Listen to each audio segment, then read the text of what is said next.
Hi, everybody. Hey, everybody. Thank you so much for being with us. I am Nancy Mansour. I'm the executive director at Eyewitness Palestine. And with everything going on, we've continued to do these Zoom programs that we were doing prior, to try and raise awareness and just, also just empower people to speak out. And so people don't feel alone. I know that it's been really difficult for the last week, or last 12 days for certain people to speak out in the fear of, many things. But our Palestinian people need us, and we are their voice. And as we've seen, the media is not our friend and is not telling the truth. Therefore, we need to continue to support the Palestinian struggle and freedom.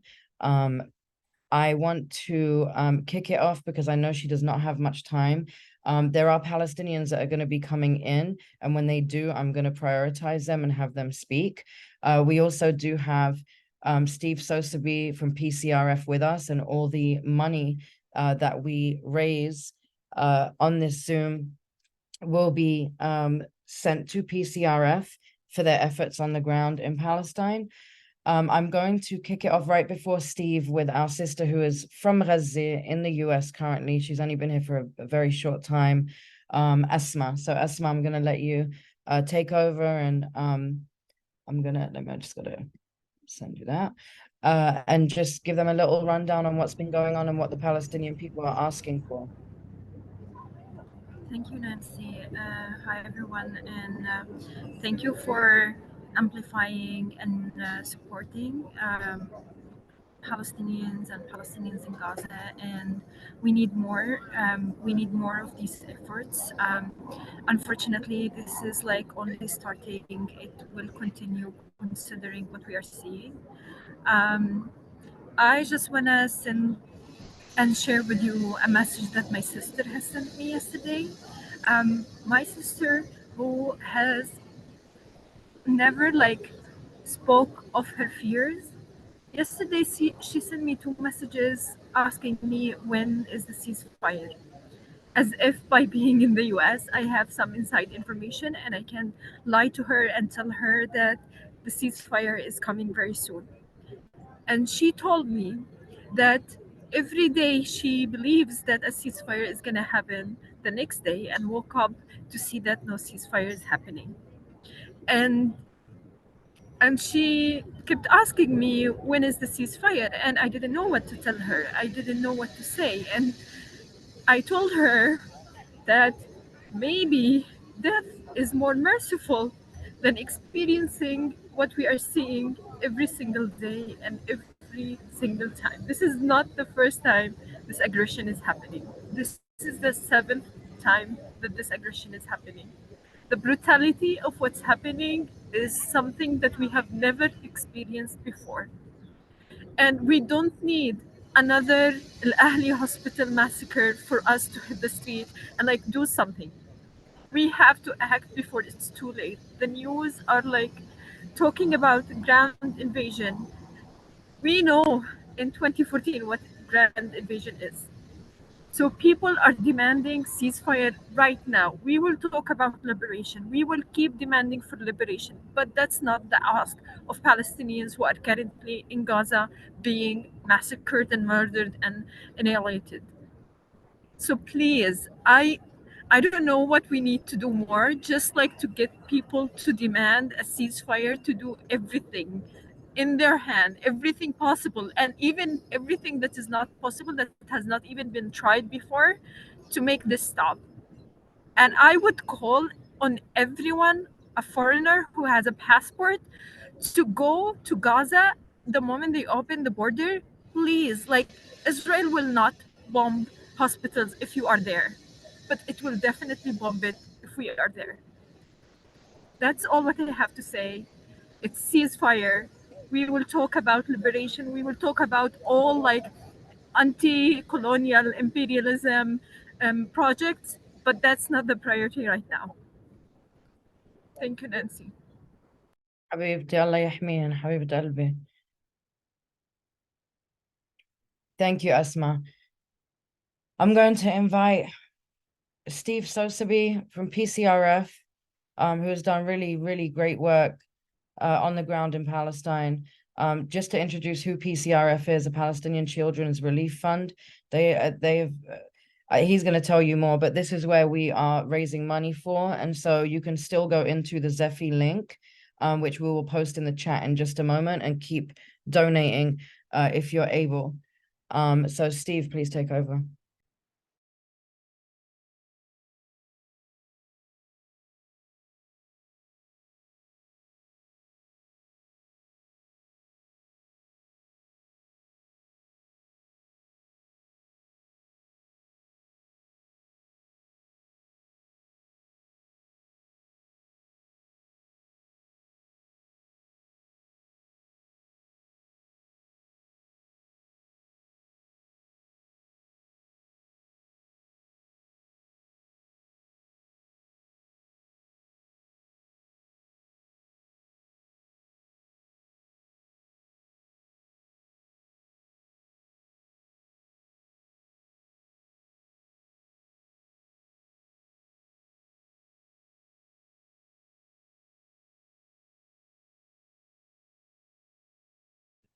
Okay, I'm unmuted now.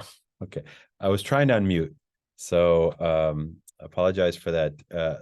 Thank you, Nancy, and thank you for this opportunity. And thanks everybody for joining and for supporting PCRF. I wish it was obviously under better circumstances, but as we all know, there are no good circumstances in Palestine, and particularly these days with the terrible massacre and genocide that's going on in Gaza. Just a little background about myself. I've been working and going to Gaza for 35 years. I know every street and every refugee camp and every village and slum in the Gaza Strip from my own personal experience. I go there frequently and have stayed for extensive periods of time. We have 3 offices in Gaza. We have 40 staff in Gaza. They're all colleagues who work with me, who I know their families. We've treated thousands of children in Gaza. I know every doctor there, virtually, in every hospital that we work in throughout the Gaza Strip, and constant contact with them. Was not in Gaza at the time, obviously, of the closure, but we have 2 doctors from the US now stuck in Gaza still, and we're trying to get them out. They're at the Rafah border with other internationals waiting to go out. And this is an unprecedented time in the history of the Palestinian struggle. We've seen, obviously, massacres in the past in Tel Azatar, in Sabra and Shatila, and many places in Palestine, of course, Deir Yassin, and so on. But this is a coordinated, systematic effort to eliminate the people of Gaza. And the impact that it's having currently, if I may briefly outline, for what probably most of you already know, is the complete and absolute destruction of the Gaza Strip, infrastructure-wise, in addition to the tremendous casualties that the civilian population are enduring there. For example, as you probably know, there's a complete shutdown of electricity in the Gaza Strip since October 7th. Gaza itself only exists on a couple of hours of electricity every day for the past many years, but now there's 0 electricity. So that means for hospitals, they have to run on generators and do run on generators, but those generators are run by diesel fuel, which is imported in every day from outside. Gaza itself doesn't have any manufacturing industry for the most part. They don't produce any kind of gas, obviously, or food for the most part. Everything that is required to sustain a society needs to be imported, and those borders have been closed since October 7th. And that includes gasoline to run generators for hospitals. So most of these hospitals are at the point of collapse, and we've already got reports from the United Nations that surgeries are taking place without anesthesia, that patients are being operated in hallways, and that patients who need critical medical care cannot get it because drugs are running out and medication is running out. And so we have children by the hundreds who are in critical medical condition as a result of the dropping of thousands of pounds of high ordnance weaponry on their homes and on their refugee camps.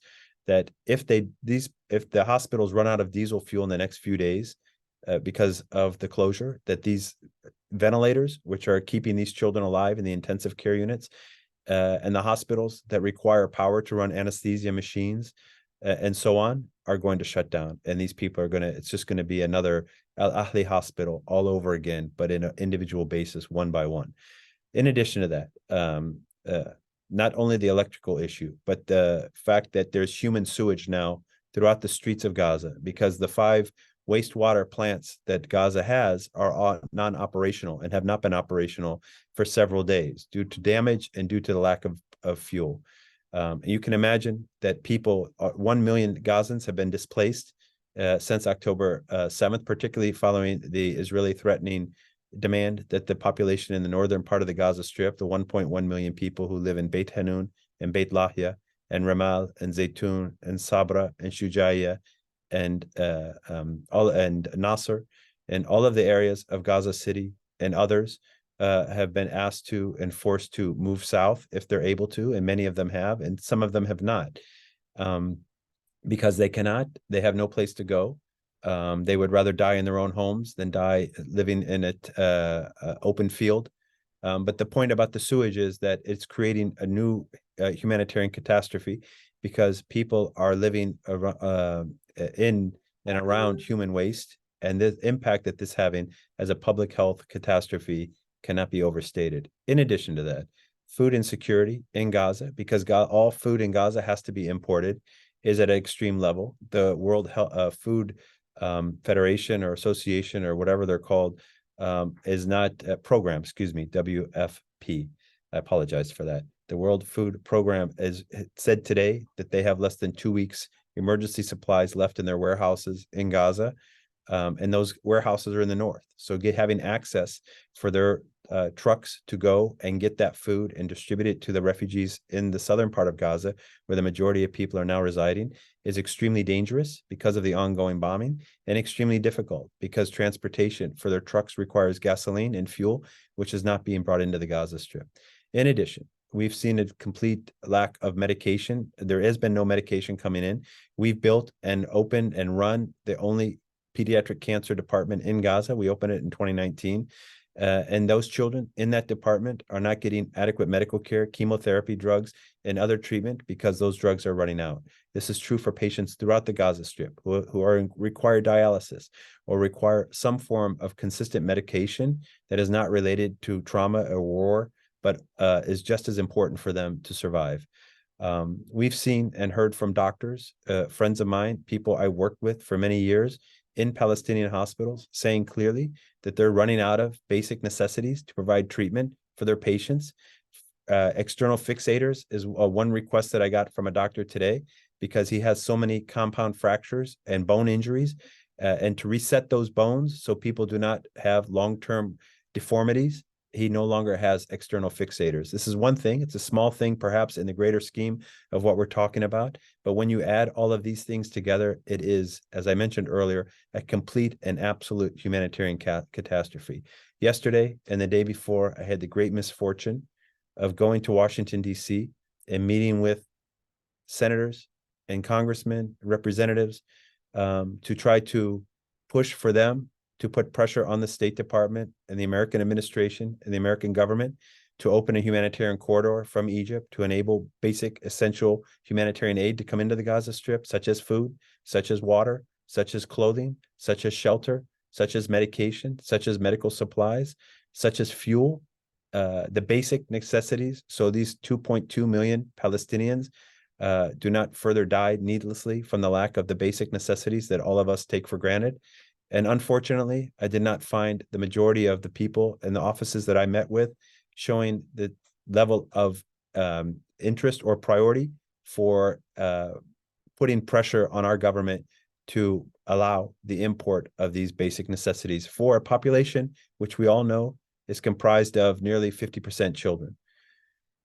Now, I think the bigger question here, we all know these things. Probably did not say anything to you that you did not know. What is now critical for us who are on this call, and for all of us who love in our hearts Palestine and look to the people in Gaza as our brothers and sisters, as we all should, the question now stands before us: what can we do? What we can do now is mobilize and make sure that we're able to provide the basic essential necessities for those people when the border does open. And inshallah, that will be soon. And we have to be on the forefront of ensuring that there's no hungry child, no child going without medication or getting lacking the basic necessities when the time comes that the authorities who have the power open that border, the Rafah crossing. But I think the bigger question for all of us, and every single one of us, has to be that we are committed to the long-term struggle of supporting the Palestinian people, particularly in Gaza, as a unified community outside of a political agenda or religious agenda that you may have that has divided us in the past as people who love Palestine and stand unified for the Palestinian struggle. And we focus solely on one basic objective, which is to serve selflessly the Gaza people with strategic, important programs that heal the bodies and the minds of those children that are going to be forever scarred by this crime of genocide that's being committed against them today. I see on this call, from what I can tell, most of you are young, and I'm not. And I can tell you that your generation is far more qualified, far more capable, far more educated, far more powerful to make the change that is required to bring freedom and justice to the Palestinians than my generation. And we're counting on you, and we're going to give you all of the support and leadership, and you're actually the leaders in this as well, to work together and bring us your ideas and your resources and your creativity to ensure that we show our brothers and sisters there that we have not forgotten them, that the lives of their children matter, that they are not to be bombed, seeking refuge in a hospital, and forgotten as if they're just animals, that we stand with them and we're going to continue to serve them. And that's the challenge that we have as a community outside right now, is that we commit ourselves fully to the long-term support and struggle for the people in Gaza, and that we do not get distracted by these divisive issues that have in the past prevented the Palestinians from putting full resources and efforts into serving this cause in the most effective and impactful way. And that's my commitment as the head of one of the main organizations serving on the ground in Gaza. And we're ready to work with all of you to meet that goal and ensure that we're successful to the best of our abilities. Thank you. Thank you so much, Steve. I really appreciate you taking the time out, because I know you guys are extra busy right now. So please, guys, Maureen just put the link into Zephy, the link into the chat for Zephy. You can go in, scroll down, and it just says make a donation. We currently, when I looked last, it was at $2,980 with an additional $2,000 that V, formerly known as Eve Ensler, is donating. She's actually in DC in action and won't be able to join, but she's committed to giving $2,000. So we're at $4,980 so far. So please do keep giving this for the kids in Gaza. They need your help right now. And so I urge everybody to give whatever they can. It doesn't matter if it's $5, $2, whatever you can afford, everything helps. We are going to go to our next guest in just a moment. I want to invite up my brother real quick from Jerusalem, live from Jerusalem. He cannot stay on the call for too long. But there's a lot going on that people are not talking about in the West Bank. There's certain refugee camps under curfew, like Nur al-Shams in Tul Karim is now under a full curfew. They have demolished the roads around it. They have cut off their electricity and their water. And this is all over the West Bank.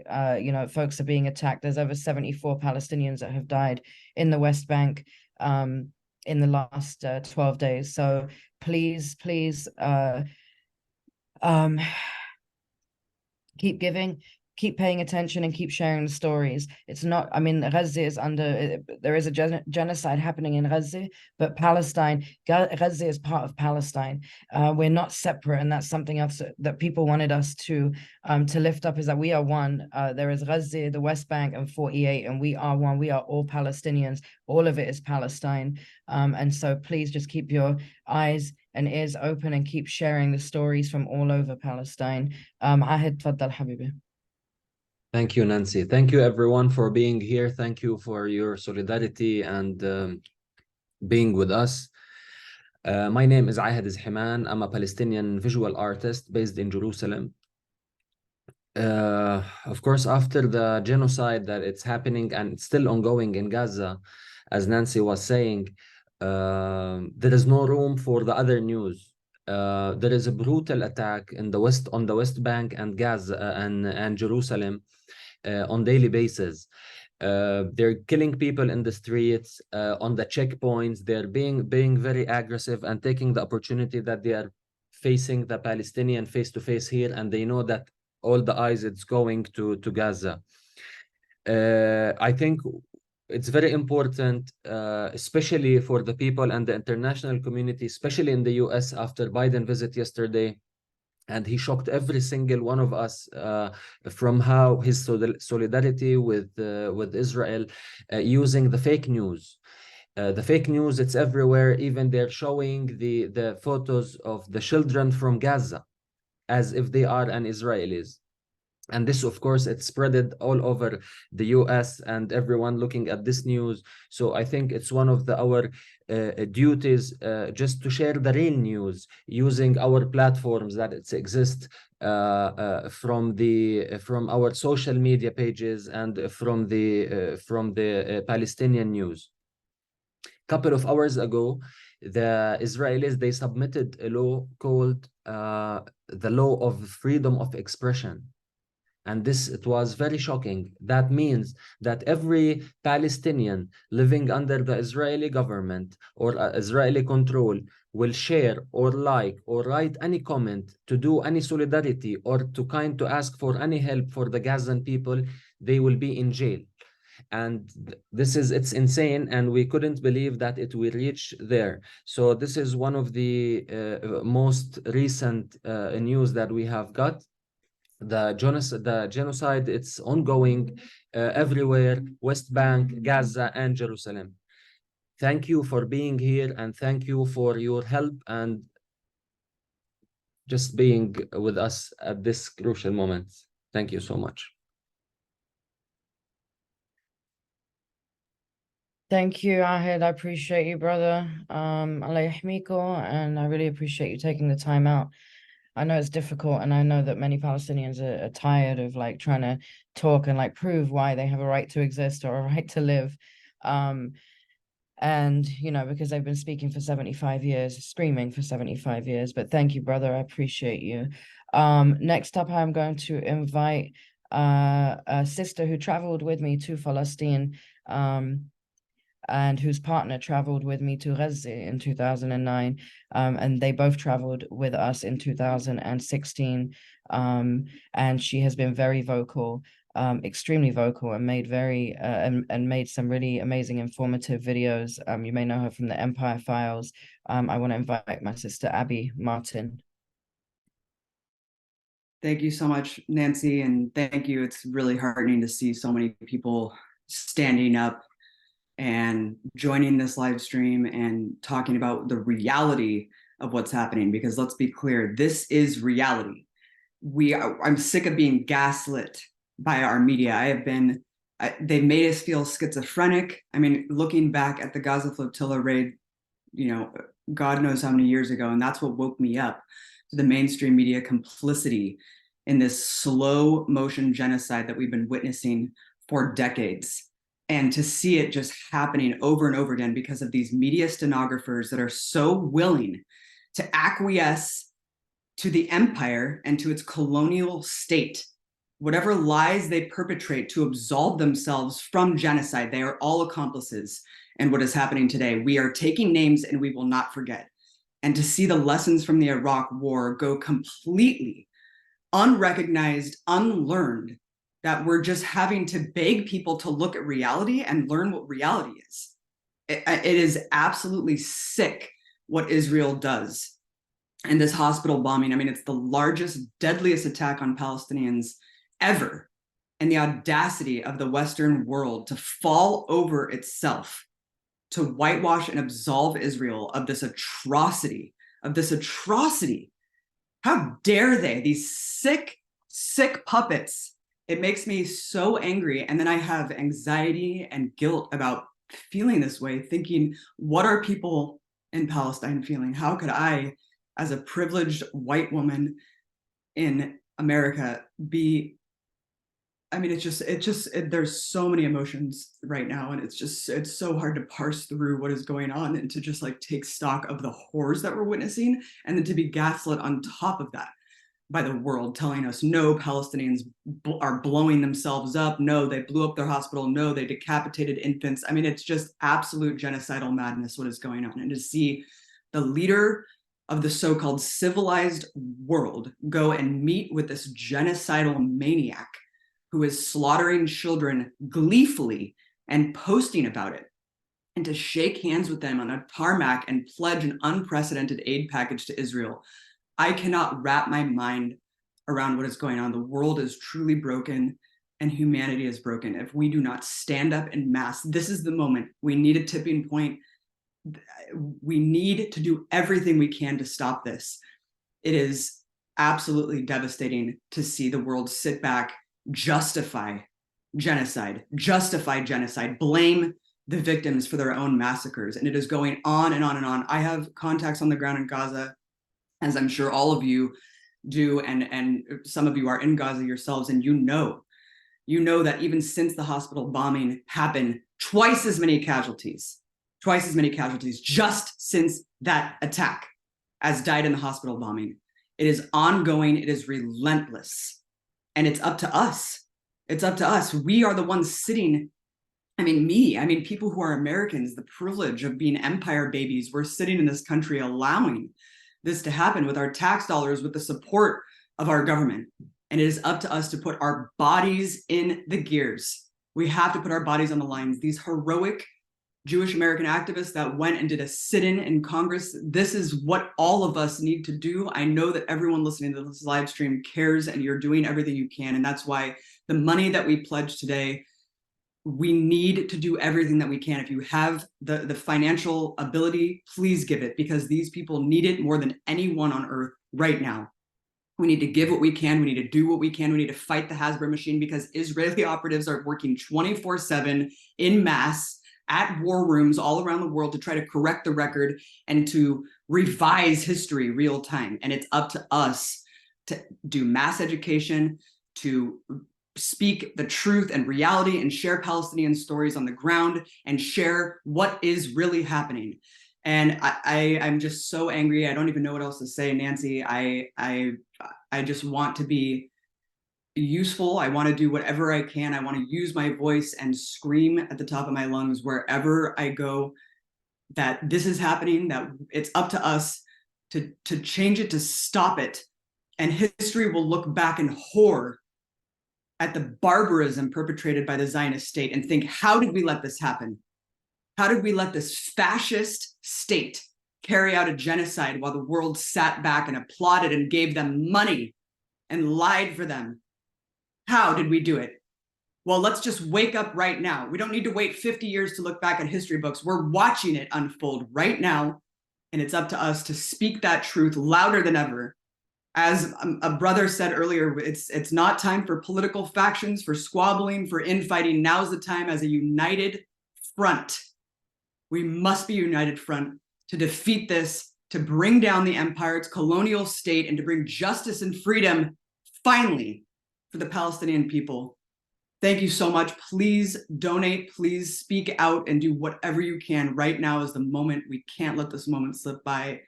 We have to do everything physically, humanly possible. Thank you so much. Thank you. I appreciate it. And also, just the fact that everybody that speaks out, that has a large platform like yourself, some people have cowered, you know what I mean? And some people have like started tiptoeing, and I know Palestinians, we're keeping receipts right now. We're not saying anything, but we know who stood by us and who continued to speak the truth without caving to the pressure of these psychos.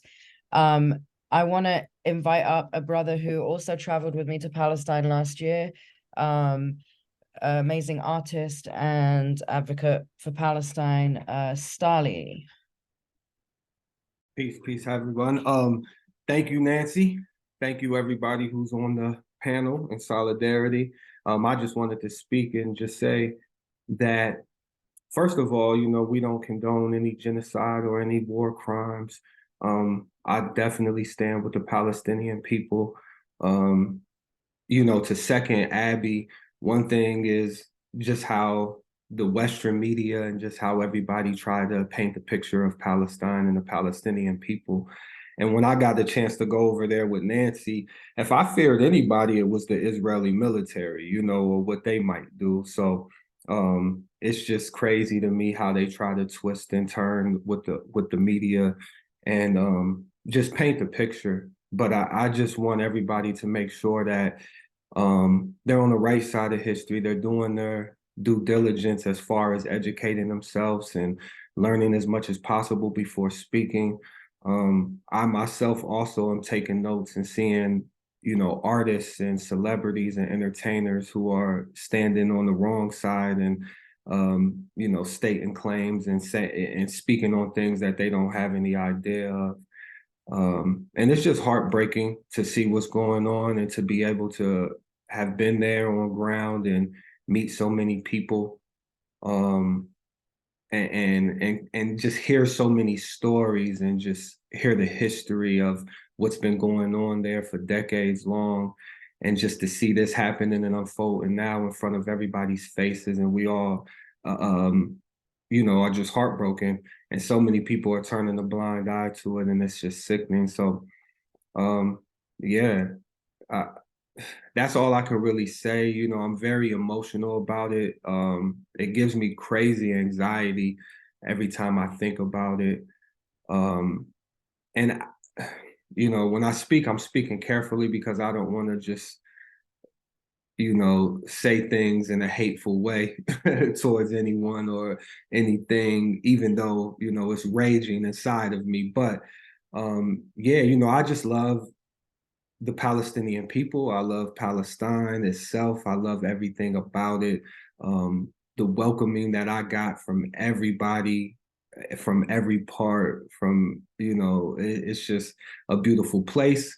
And I encourage everybody to really, again, educate yourself, get there if you can, and help as much as you can, because these children, these families, they need us, more importantly. And please use your voices, use your platforms, and speak as often and as loud as you can.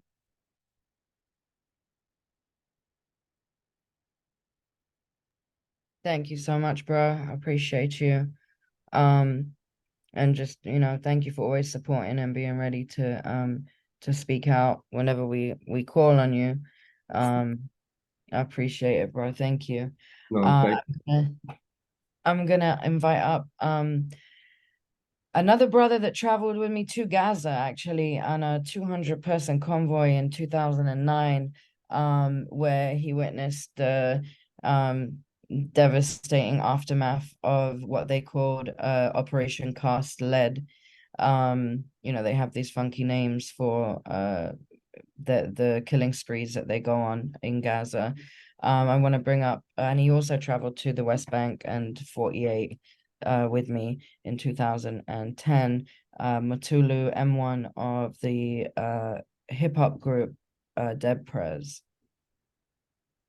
Hey, greetings.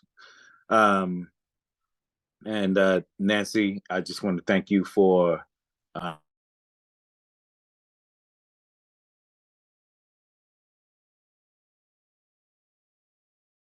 You went back on mute. Hold on 1 second. Where are you? Are you able to unmute, or I have to unmute you again? Hold on. There you go. Yeah, pardon me for that. Again, I was just thanking you for allowing me to be here and to use my voice for this platform. I'm so thankful for the your ability to inform us, those who are here and the world, as we stand eyewitnesses to genocide. Just being able to hear word from the front line and what is necessary, to listen carefully to what people in Gaza need right now, which is important for the world to hear. When the sister said the need for a ceasefire is the most important advent that could happen at this point, the most important turn. You know, we as we see human life loss, especially in the face of, you know, the real terrorist, you know, who is the imperialist. It's hard for us to look at. So I just want to say thank you for letting me, you know, be a part of this. To Brother Staley, I 100% hear exactly where you come from, and I do understand it in this way. And you know, it's personal to me as well. Like Nancy said, I was able to witness not only like the beauty of what Palestine is, you know, all of Palestine, but this question is a world question. This is where do we stand you know, what line, you know, what part do we stand on the right side of history? And for me, that's the question. Again, as I watch every day, Western media do their job. I try to stay as up to date as we can allow ourselves, being bombarded by propaganda.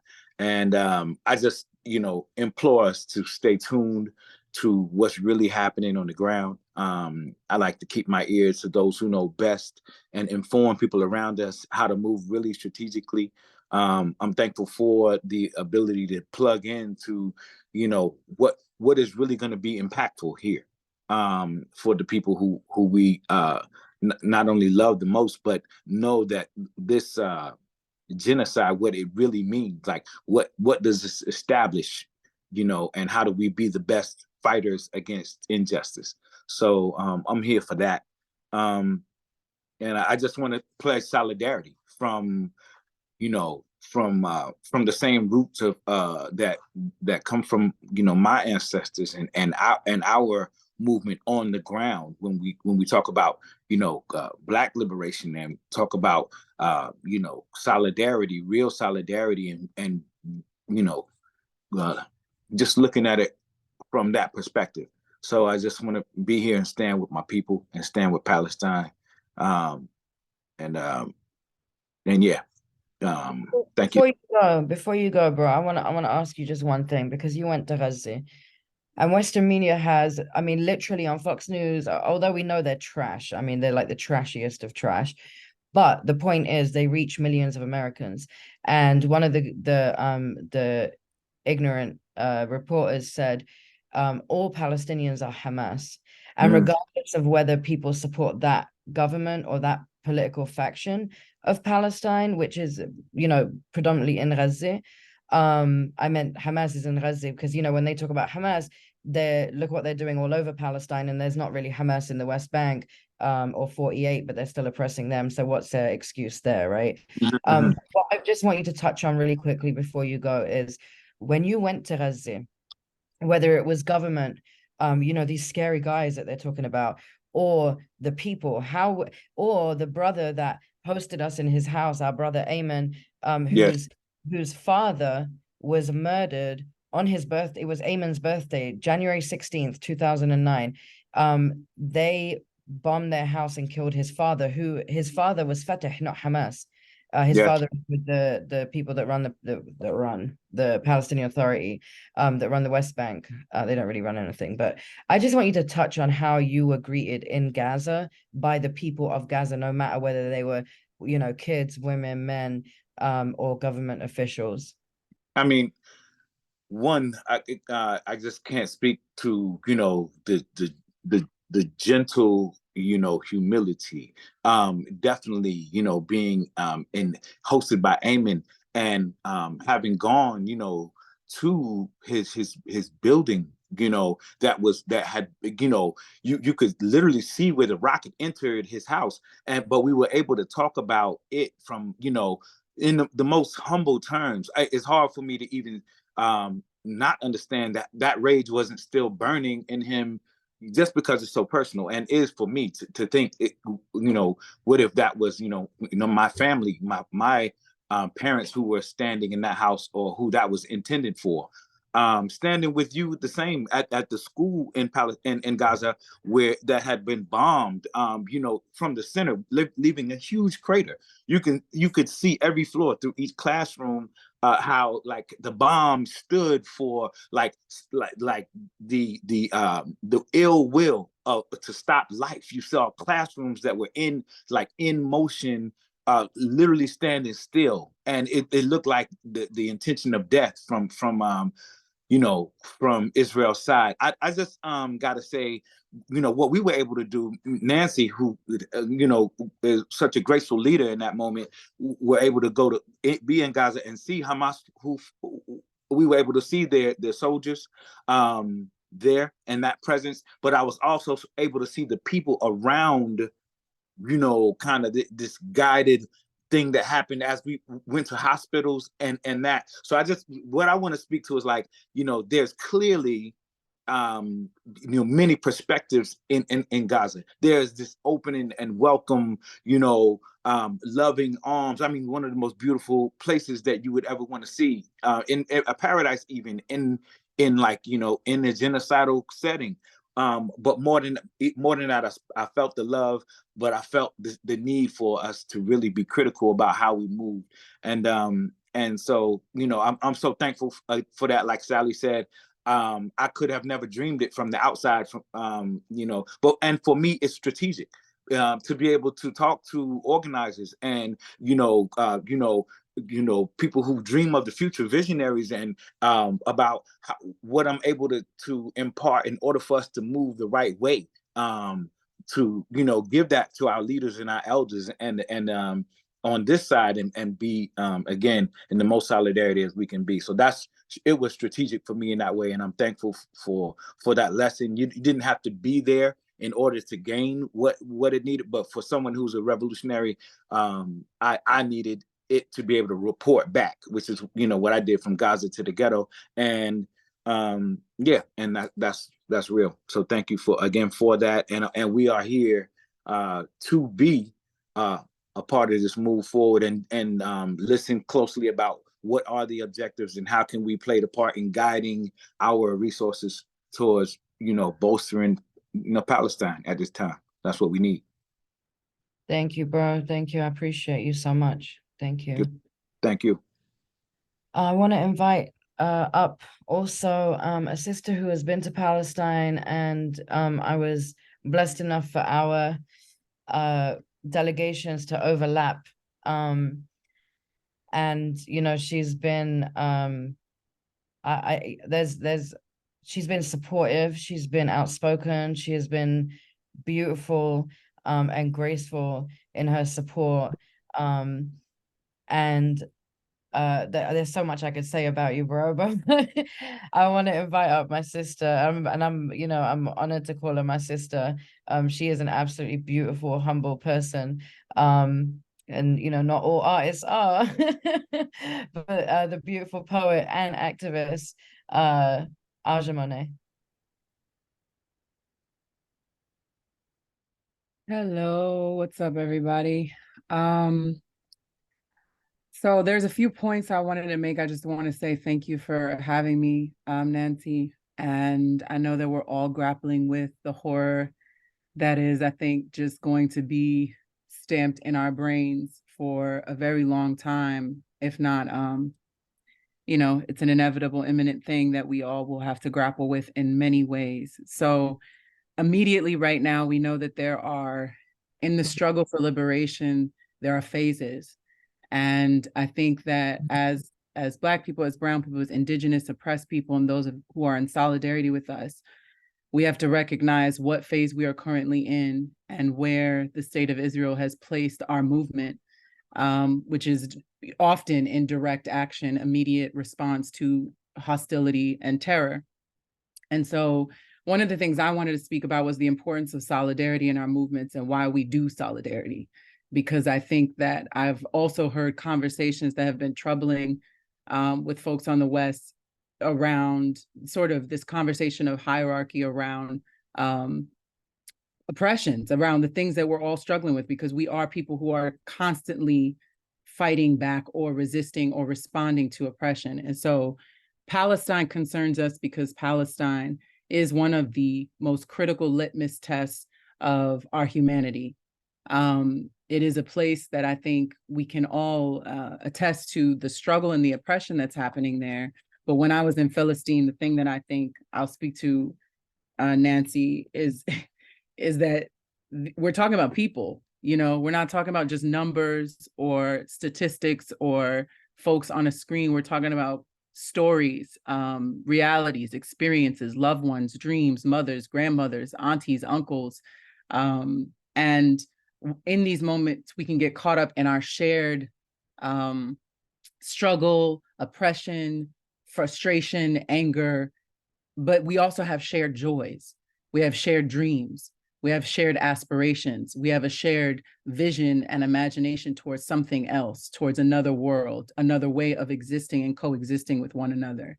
And that is the place where I have found organizing with Palestinians to be the most transformational, which is there is a place that we are working towards, and our oppressors are unified. The people who are working to stomp out our voices and our struggles are unified. Are cross-cultural, they're multilingual. They have many ways in which they're focused together and find ways to strategize and be in solidarity against us. So we must be in solidarity with each other and see how the connection and interconnection of our struggles are united.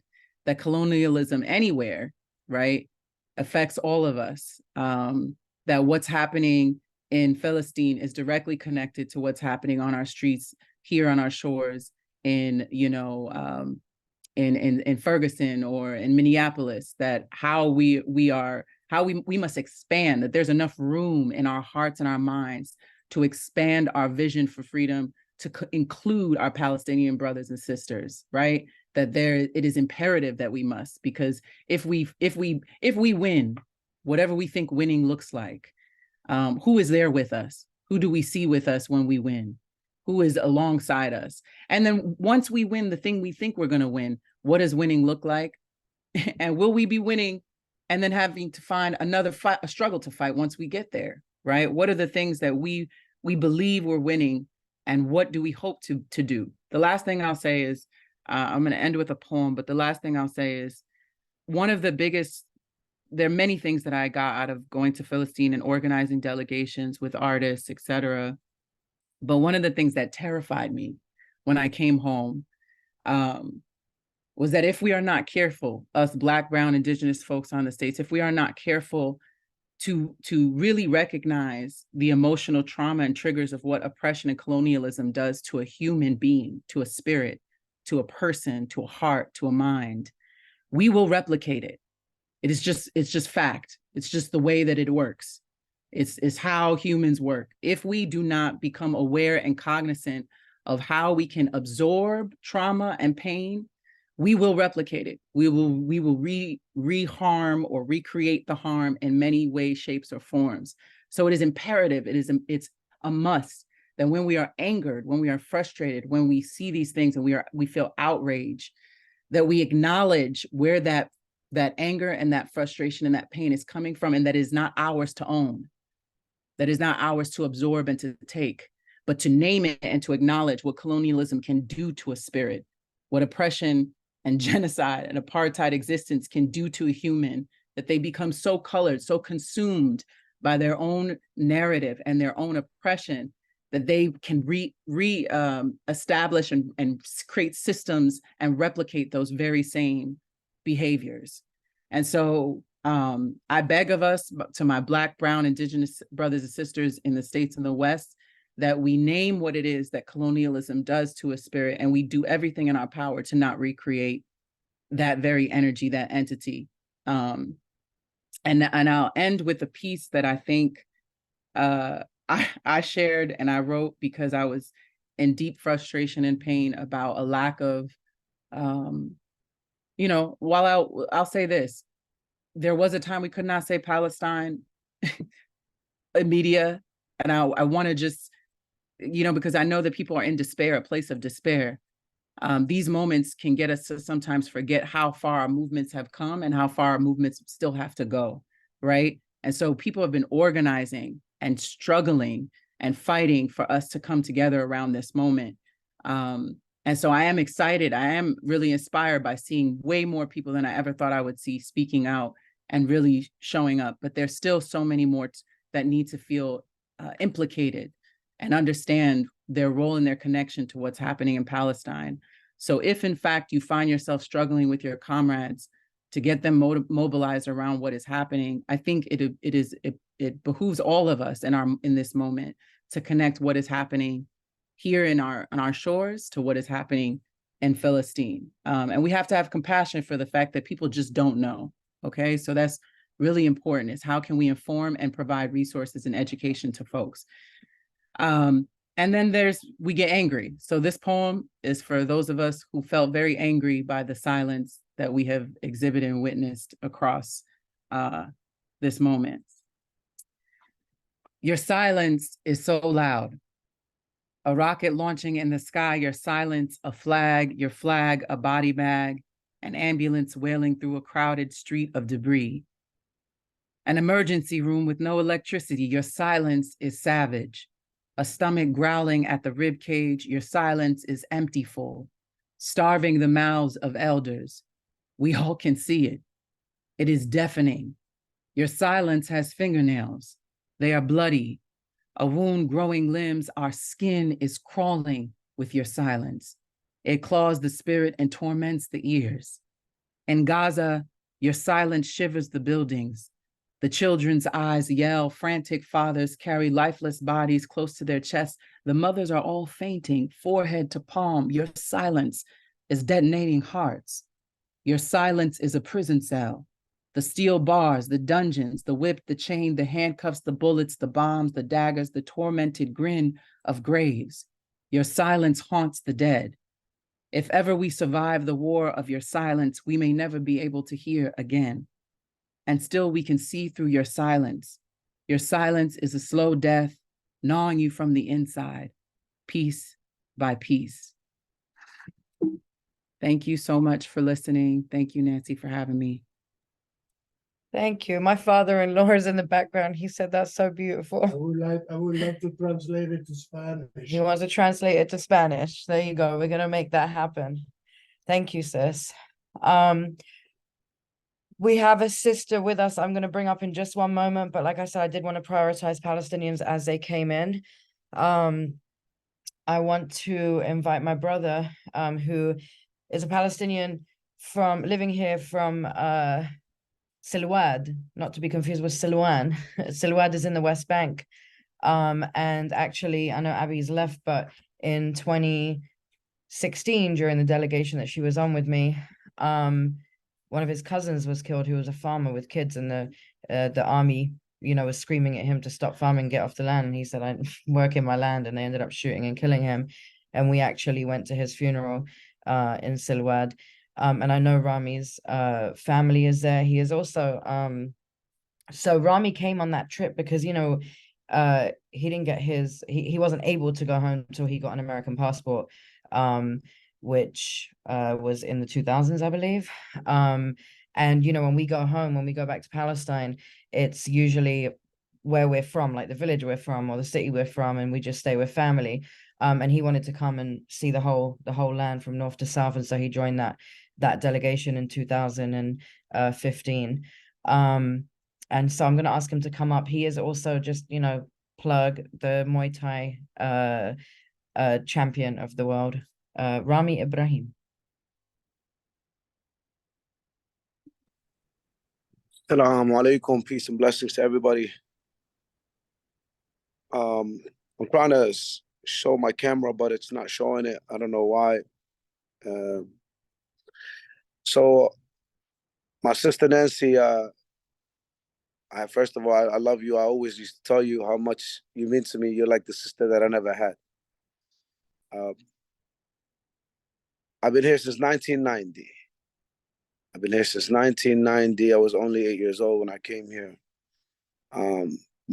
Just to give you guys a little quick insight on how I came to this life of being an activist, just like you guys. And my family wanted to just teach me about being an American. They don't want me to go to that side about talking about Palestine and this and that. In 1996, I had a fight in the ring, kickboxing fight, and I was fighting a Jewish kid, which meant nothing to me. That week was the president was murdered, and they thought it was the Palestinians that did it, but later on they found out it was their own. So anyway, when they saw this Palestinian kid fighting a Jewish kid, it was at a Holiday Inn, which they had a convention for Israel. So they all came. My luck, they were all there. And after the fight, when I was announced the winner, they started throwing chairs at me and drinks at me and everything they had. I was only 13 years old. I thought that they just hated the fact that I won. I went home and I'm like, the police had to escort me out of the building, first of all. I was only 13 years old, had to be escorted out of the building by police. I went home and I was crying. My dad, I'm like, why didn't they, like me to win? Why were they doing this? My dad grabbed my hand and he said, son, it's because you're Palestinian. And that hit me more than any punch, any kick till this day. I still remember when he said, it's because you're Palestinian. From that moment, I started researching everything I can on what it meant to be a Palestinian. And that's when I started to know about Israel and what they have been doing to my people for all these years. Again, mind you, I was here since 1990. All my family, my mom, my dad, 5 older brothers, everyone got citizenship except me. For 18 years, the country did not want to give me citizenship, even when my mom and dad were had citizens, and I was still underage. So anyway, after many, many years, my father, from going after one lawyer to another lawyer to another lawyer, he finally got somebody that sat us in and threw a file at my dad, and it was just a bunch of things that they had on me. Being a protest, saying things, that stand against Israel, burning the Israeli flag. My license plate is PLO, all these things that they did not like. And my father came back home, took me home, and he told me, from now on, you don't say anything about Palestine until you get your citizenship. And I looked at my dad and I'm like, yeah, that's not going to happen. This is the biggest thing that we can continue to do. We can't fight physically. And at times, I'm not going to lie, at times I start to think like these protests and going out and speaking, it's not doing nothing, but it is. It is. I have to constantly remind myself it is. Just like the sister before me that was speaking. Before, you couldn't say Palestine on TV. A few years ago, Fox, Good Morning Philadelphia, came to my gym to talk about my gym and its fighters, because I have like the most champions out of this country come out of my gym. So they came, Good Morning Philadelphia came to my gym, and within minutes, they quickly got a call from the executive director in Fox and told, because I had a shirt that said Free Palestine on my chest. Within minutes, right away, they went to commercials right away and told me I have to change my shirt. This is how powerful it is for us to continue to speak. We're not going to change the people that are supporting Israel. They know the truth more than us sometimes. But it's the ones that don't know, the ones that are ignorant, and the ones that simply, they just never heard of anything. I know them personally. They've never heard of anything about Palestine or Israel. And so obviously the media would push more Israel. So that's all they're going to know. So it's up to us to inform them. I know you guys have informed people where they quickly saw the light and they saw the truth and are on the side of justice for Palestine. Same thing for all of us. We have to continue to speak. We have to continue to stand together. And what I think is very important is for us to stand together in this time more than any other time. There's a video that's going around right now globally about me. They're trying to dox me, and they've cut out parts of what I said at protests. And, they chopped it up with other things from propaganda, from Hamas and all these other things to try to make me look like I am Hamas and I do support it, and, try to make me look like this big evil terrorist. And I'm the head coach of Team USA, for, the Muay Thai team for the International Olympic Committee. They are trying to do one of two things, either to silence me or to get me kicked out of my job. Silence me is not going to happen. I've had this talks with Nancy for many years. I've told her many times about things that's been happening to me, and she's directed me in the right path, and that's not going to happen. They're trying to now hurt my image, hurt my family. You know, my daughter's name is Palestine. I'm afraid for her, but I cannot shut up. I cannot remain silent. I have to speak. Just like they used to look at the Black Panthers as terrorists, and now we see that they brought justice to our people, our Black brothers and sisters. We have to continue to stand with those who are resisting. I cannot tell you how important it is. Just in this country, just a few decades ago, a Black man couldn't drink from the same water or sit in the same seat or go to the same room. How do you think we came to where we are now? It wasn't simply by just saying free, free. We have to inform them, but we also have to stand together.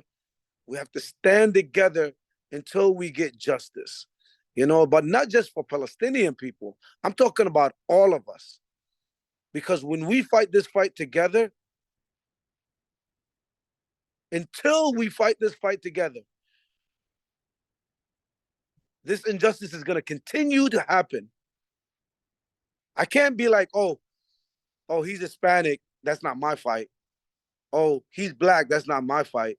Oh, she's Asian. That's not my fight. Oh, he's Jewish. No, I have to continue. I got to protect the Jewish person just like I protect the Muslim person, just like I protect the Black person. And we have to show it. We can't be afraid. There's a lot of us from our own kind that are afraid. We have to stand up. We have to stand up. I am tired. I am tired of seeing babies killed. To the whole world, what's normal is for the son and daughter to bury their mom and dad. But not in Palestine. In Palestine, the mother and the father bury their children. I'm tired. I'm tired of simply saying free, free. I'm tired of saying those words. I'm tired of saying those words. My wife, my family, they're all afraid. They're like, you need to stop talking. Look at the video they're doing. They're going to come after our home. They're going to come after your daughter. My daughter is Palestine. Why the hell did I name her Palestine? So she did not forget her people. So she does not forget her people. So how is he going to look for me to now that God gave me a voice, to not be a voice? About 10 years ago, Nancy told me, you can't let them silence you. They wanted to kick me off of national television during a fight. I don't know if you remember, Nancy, and you told me, Rami, it's up to you. You have to be the voice for the voiceless. I can't stop. I can't stop, and I can't continue to just say free, free. We have to stand together. We have to fight together, and we have to show it to the world. We can't be afraid. They're gonna come at us hard. If you think they're doing things now that are bad, it's gonna get worse. And I'm saying this for a reason, because it is gonna get worse. And we have to stand together and hold each other's hand and fight this fight together. Because we is stronger than I. We is stronger than I. Habibi Rami, I appreciate you, bro. And we is definitely stronger than I. I appreciate you.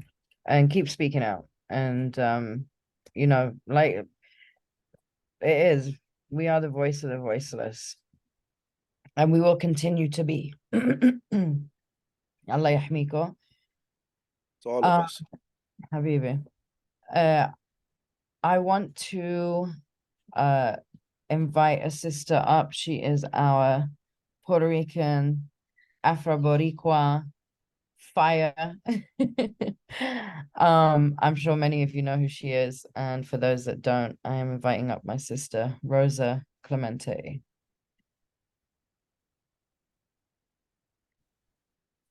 Peace, everybody. It's really good to be here with everyone.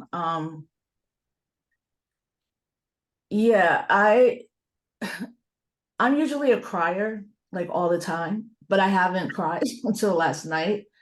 And I think what's happening is so overwhelming. And then we're seeing babies, but we're also seeing like destruction all over. It looks insane, But I wanted to make a couple points.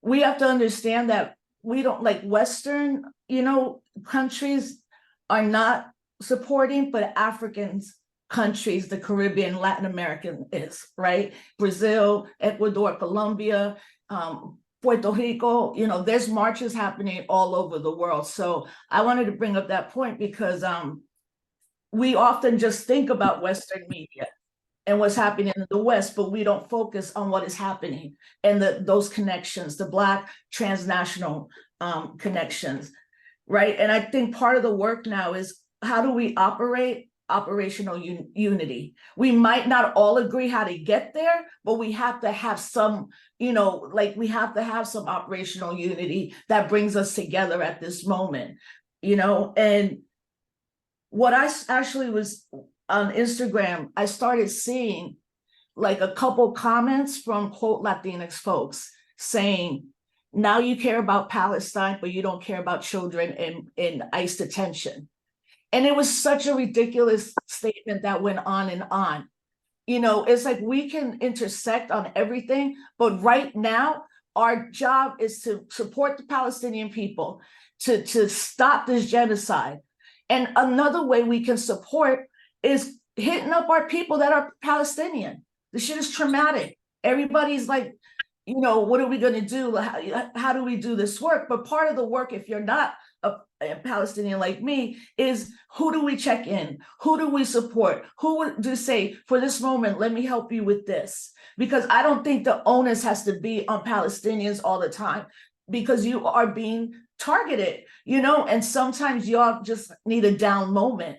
And that's how I think we could step up. Now, to put it into context of what's happening in the United States, right? We're now in a place in the United States that two states, Florida and Texas, have documents, have you sign documents if you're an artist or speaker, that they want you to sign a document that has 30 words that you can't say. Black Lives Matter, Puerto Rican Independista, Fred Hampton, Judas and the Black Messiah, LGBTQIA, non-binary. Now, for me, I was like, I'm not signing that document. Fuck it, that's blood money. But what is happening is with the level of disinformation in this country, with the attacks from critical race theory to movements, that attack is heavy. And it, how do we kind of let folks understand together in this country, like, y'all think banning books isn't serious? What if 1 year from now they're going to ban protests? And in fact, my friend works for Western media and showed me a memo where the station she works at gave her 10 words she couldn't use. She couldn't say Palestine. She couldn't say resistance. She couldn't say, some words. That's coming from the media, and luckily, folks like us, hopefully not all of us, have the ability to say no, and that for me is not to shame anybody, not to cancel anybody, to understand like some people don't have that privilege, but then some of us do have that privilege where we can, push back on everything that's happening, particularly now at colleges and universities. In the last week, hundreds of students have been told that if they continue to protest for Palestine, they are not going to be able to graduate. They could be expelled. And also because these high donors that giving $1 million to 2, they're the ones calling the university like, we don't need to see this. If I continue to see this, I'm pulling your money. If I continue to see this, we're going to end Black studies, right? So students, it's beautiful to see colleges and university students rising up and at the same time being told that if they continue on this path, that they might not even graduate, they can be expelled, right? So I want to end on this because what Aja was saying is so critical in terms of what are our victories and what does that look like? two movements that I've been involved with. One was to stop and get the U.S. Navy out of Vieques, Puerto Rico, that for 67 years was used as a testing site for American troops, right? That was a 67-year struggle, and we won it in year 68, right? We have to understand that the victory might not be right now, but it's going to eventually happen. And another way to look at this as well, to be very specific, we've gotten out a lot of political prisoners in the last 3 to 4 years, because there was a concerted effort to now say, are there things within probation, or can we get them out on compassionate release? Now, unfortunately, some that had come out have already passed, but some haven't. And I talk to one of them, Jalil Muntakin, every day. And I'm like, how were you able to like be locked up for 45 years and not lose your shit? And then he came out and he's all about love. And he's like, because I'm a revolutionary. Wherever I'm at, I'm a revolutionary. It don't matter if I'm in prison, and it doesn't matter that I'm free right now. But to see us getting these wins, these were 25 to 30 year struggles to get the PPs out. How many times, especially me with Matulu, everybody would be like, no political prisoners are going out. Why are you talking about them? They're never going to be here, right? Now, some of them have died very quickly, but some came out and are doing the work. So I think when we look at what movements look like, the larger thing is it could take decades to see a result. But when we're seeing those results, we also need to tell particularly young people, like, we can win. Let me show you 2 examples. So for me, I know Palestine will be free, just like I know Puerto Rico will be free. I hope it happens while I'm alive so I can witness it. But especially for my daughter, you know, I'll end on this. You know, I don't know how everybody who has children or not, but you have young people in your life. And she called me the other day and was like, Mommy, are Nancy's family alive? What's going to happen? What if they can't move? And I said, you know, I talked to her, but I could tell in her voice. And I said, what happened at work? She said at her job that they put an Israeli flag up and did not allow a Palestinian flag. And she said something. She's like, well, if you're going to have this flag, you should have this other flag, right? And she was like, this is not right. And I'm like, yes, well, this is not right. Like, and she's like, I'm going to go in there with some facts that are not emotional. I'm like, well, yeah, but there'll be an emotional thing. I was like, are you ready to potentially get fired from your job? And she's like, Mom, I'm from the movement. I could be fired from any job. I don't care about that. And I said, all right. You know, and because we have children that we have raised in the movement. Some of us have children, and, you know, we have to be truthful with them because they see it.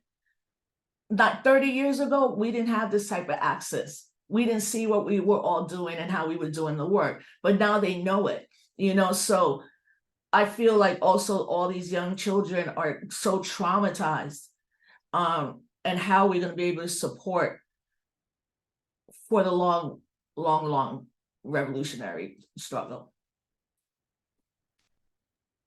Thank you, sis. I appreciate you. You reminded me, because my daughter, who's not even 4 yet, yesterday morning when I was taking her to school, a friend of mine from Gaza sent me a message, and I broke down in the car, and she's like, Mama, what's wrong? And I was like, you know, I said, you know, what's happening in Palestine? And she said, yes.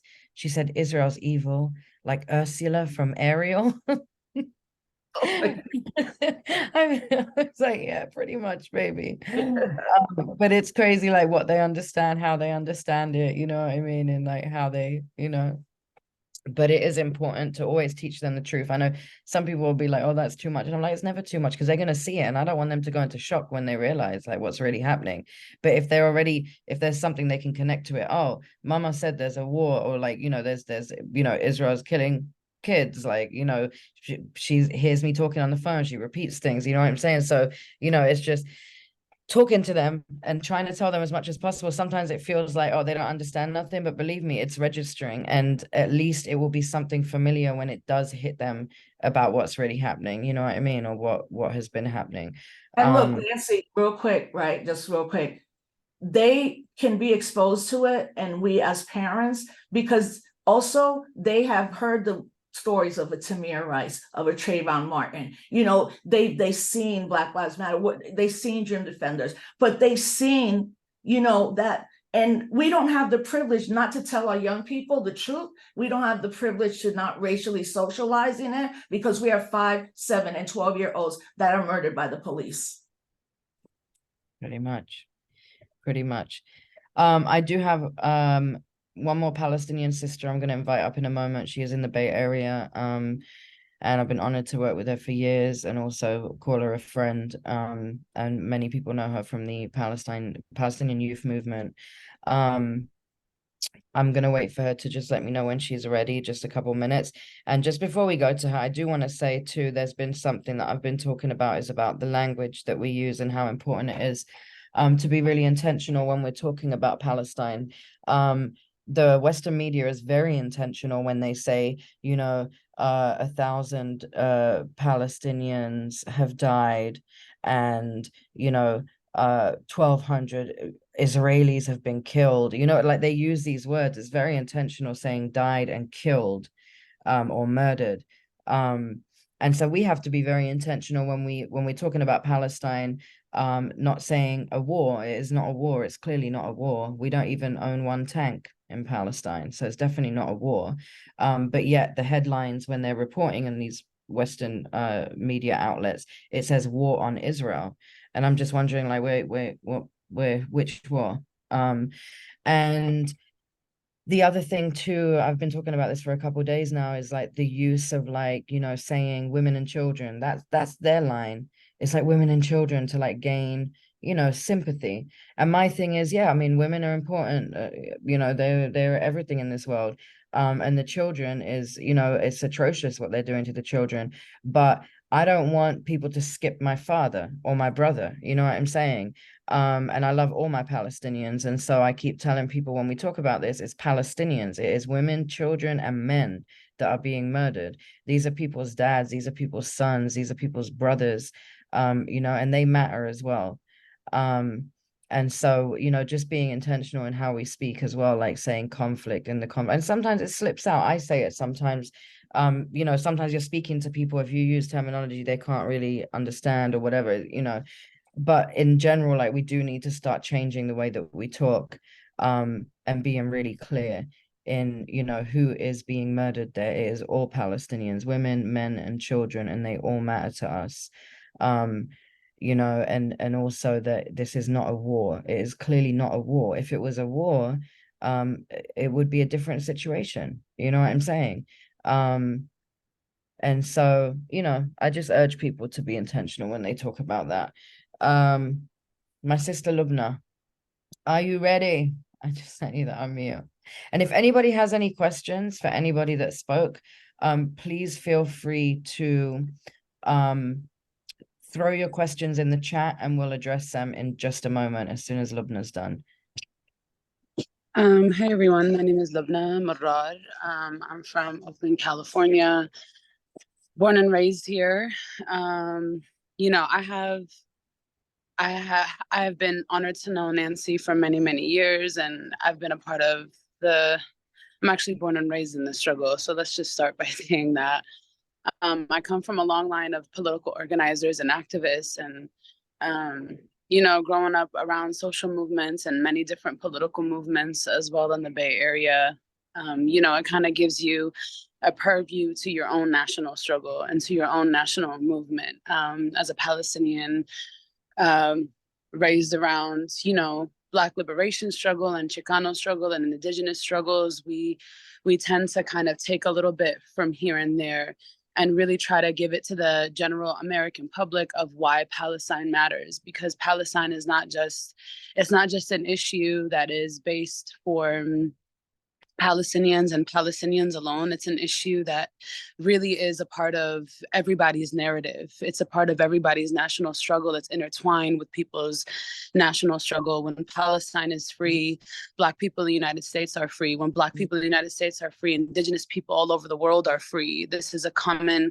connection that we all have, which is why it's extremely important that as Palestinians, we always share that narrative that that Palestine is not just for us. Gaza is not just for us, it's for everybody.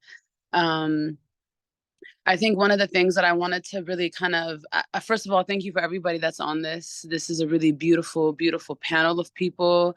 I really respect everybody that's on here and all of your work and everybody that's been able to participate. You know, one of the things that I wanted to say was it's really interesting also watching non-Palestinians taking to the streets, even when they are alone. Something that Rosa mentioned was she asked her daughter, she said to her, why do you feel, you know, you could potentially lose your job? And I think that that's kind of on the line for many people here, for many people in regards to what's happening inside of Gaza, is that people are really speaking out in ways that I as a Palestinian, I have never seen in my life, in ways that are completely unprecedented, you know, where people are taking up into the streets. Just here in Oakland and in San Francisco, I've been seeing high school students, you know, immigrant students, I've been seeing high school and immigrant students coming out into the streets with Free Palestine and, you know, posters that are saying, as an immigrant, I stand with Palestine. And, you know, that's really courageous. You know, that's really, really courageous for people that are undocumented to do that. For people that are also struggling with their own nation state and that are also struggling in the United States as well. That's really, really important that, you know, that they're able to have a voice in this struggle. One of the things that I've also been seeing is that, you know, tons of youth are, you know, they're being harassed by police officers. Youth are being harassed by their universities on campuses. Youth are also being harassed inside of their workplaces. You know, we need to be able to stand with them and also let them understand that they are not alone. You know, this is a long battle. This is a long fight for what we have and the injustices that we are facing and that we continue to face as Palestinians and as global people that are standing for justice.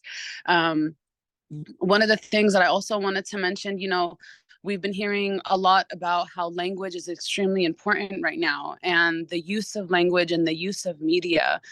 You know, the interesting thing is that we can look at what the Western media is trying to say and the fallacies that they're trying to bring up and the fake stories and all of these things that they are really skewing in the Western media, but the streets don't lie. And the streets are not lying because the streets have thousands and thousands of people across the world that are coming out to support Palestine. And that should tell you something. That should tell you that the narrative for justice will always prevail, even in the light of lies, and that the fight for justice will always continue, even when you are the only person standing alone, or even when there's millions of us that are standing for Palestine. So I want to make it clear that whatever chance that we have, please speak about Palestine, talk about Palestine, post about Palestine. Honestly, like, you want to like bombard all of your feeds, even if that's the only thing that you can do, even if that's the only thing that you can do and you can't necessarily come out into the streets, or, you know, you can't donate or you don't have the means to donate. Even donating $5 or, you know, $2 or $3 here and there, you know, that really means a lot. And I know sometimes people get embarrassed about the very limited capacity and access that they have to things, but anything means something. And so that's really important that we just keep pushing and thriving, and we keep encouraging people. We keep encouraging people to constantly post, to not feel defeated, because we are not a people of defeatism. We are not defeated. The Palestinians are not defeated. Even I know we have all been seeing all of these videos, and I know that we have all been watching what's been happening inside of Gaza, but even in the light of the destruction of what's happening, people are also praising, and they're also saying we are still one. They can do whatever it is that they want to do to us. We are still here. The resistance is here. The struggle is still here. And so just keep that momentum and keep that viable and keep that ringing in your ear that justice is still here, that we will always resist. We will always resist them no matter what, because they need to be resisted, period. Thank you. Thank you, sis. I appreciate you, Habibti. I echo everything you say. And as we're talking, I don't know who's following the news like real time, but you know, there was a house that was bombed in Khan Yunis in the south, Al-Bakri family, where seven babies were murdered, and 4 hospitals are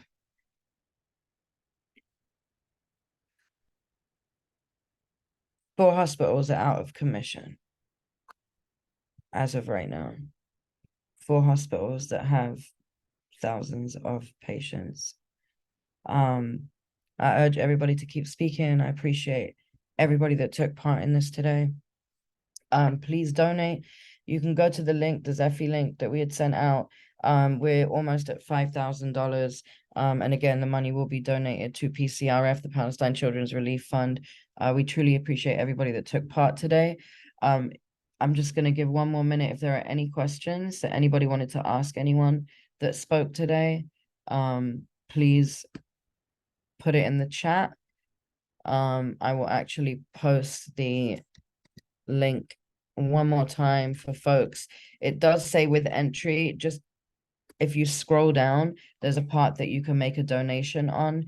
That's just make a donation without the entry. Obviously, that was the tickets for this Zoom event. So please feel free to keep donating. It's going to the Palestine Children's Relief Fund.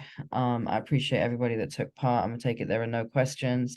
Follow Palestinians that are risking their life every second on the ground in Palestine, in Gaza, in the West Bank, to bring you the news of what's happening there. Thank you, everybody, and we will see you on the other side.